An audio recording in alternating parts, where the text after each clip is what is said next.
માટેલ ધામ ગુજરાત રાજ્યના મોરબી જિલ્લાના વાંકાનેર તાલુકાના મચ્છુ નદીને કિનારે ટીંબા ઉપર આવેલું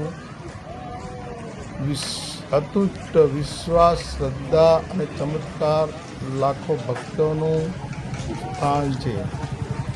લાખો ભક્તોના દુઃખ દૂર કરવા માટે અહીંયા એક મઠ હતો. મઠમાં માતાજી ખોડિયાર માતા બિરાજમાન હતા અને લોકોને ચમત્કાર આપેલા. આ સ્થાનમાં આમાં કિનારે જે હાલમાં જે વાવ છે, જે માતાજીનો ધરો છે, ધરામાં પાણી 12 મહિના રહે છે. દુકાળ પડે તો પણ પાણી અહીંથી કોઈ દિવસ ખૂટતું નથી. માતાજીનો આ ચમત્કાર જ છે. હાલમાં આ દરામાં મગર પણ રહે છે. માટેલ ધામમાં માતાજીનો મઠ હતો. માતાજીનું પ્રાગટ્ય એકચ્યુઅલી ખોડિયાર માતાજીનો જે જન્મ કહેવાય તે ભાવનગર જિલ્લાના બોટાદ પાસે આવેલા રોહિસાળ ગામમાં થયો હતો. તેઓ ગઢવી પરિવારના મામડિયા ચારણ માટેના 7 દીકરીઓમાં એક દીકરી હતા. 7 બહેનો શક્તિશાળીનો અવતાર ગણાય છે. આવડ, જોગડ, તોગડ, બીજબાઈ, હોલબાઈ, સાંસાઈ અને જાનબાઈ. જે જાનબાઈ પાછળથી ખોડિયાર તરીકે કહેવાય છે, તરીકે ઓળખાયા છે. જાનબાઈ પાછળથી ખોડિયારનો એક તરીકે ઓળખાયા અને પૂજાય છે. લોકવાયકા મુજબ મામડિયાચારણના પુત્ર એટલે કે માતાજીના ભાઈ, જેમનું નામ હતું મેરખિયાને ઝેરી નાગ કરડ્યો હતો.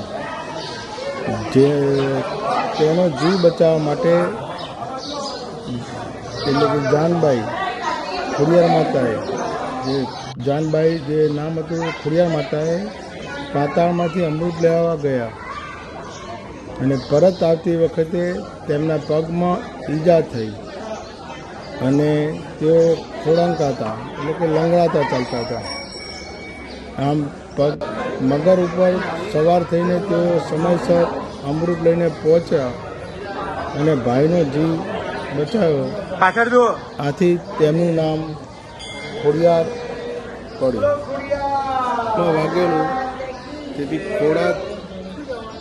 લંગડાતા ચાલતા હતા, તેથી ખોડને કારણે ખોડિયાર માતાજી પડ્યું. માટેલ ધરાનું મહત્વ, ઇતિહાસ. મચ્છુ નદીના કિનારે આવેલા સુપ્રીમ ધરા એટલે કે પાણીનો ઊંડો કુંડ સાથે જોડાયેલો છે. અખૂટ પાણી રહે છે, કદી ખૂટતું જ નથી પાણી. દુષ્કાળ પડે તોય પણ પાણી એમાંથી ખૂટતું નથી. આ ધરો ક્યારેય સુકાતો નથી. પણ આ ધરામાં કાયમ પાણી જળવાઈ રહે છે. આ ધરામાં નીચે કે સોનાની એક નગરી હતી. તે આના મગર ધરામાં હાલ પણ જોવા મળે છે. અને માતાજીનો પ્રિય પ્રસાદ ગરમ ગરમ લાપસીનો છે. અતિ પ્રિય છે માતાજીની લાપસી. અને શ્રીફળ બદરાવી લોકો માનતા પૂરી કરે છે. રવિવાર અને મંગળવારે ભારે ઘસારો જોવા મળે છે. નવરાત્રિ દરમિયાન અહીંયા મેળો ભરાય છે.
એમ પકડજો. સરખું કરે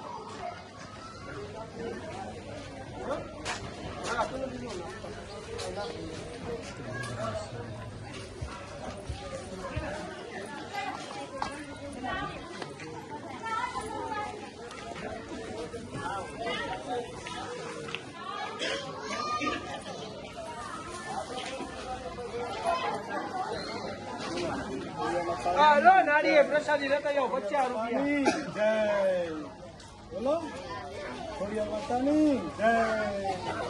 આવો ભાઈ આવો 50 રૂપિયા હાલો. આવો 50 રૂપિયા.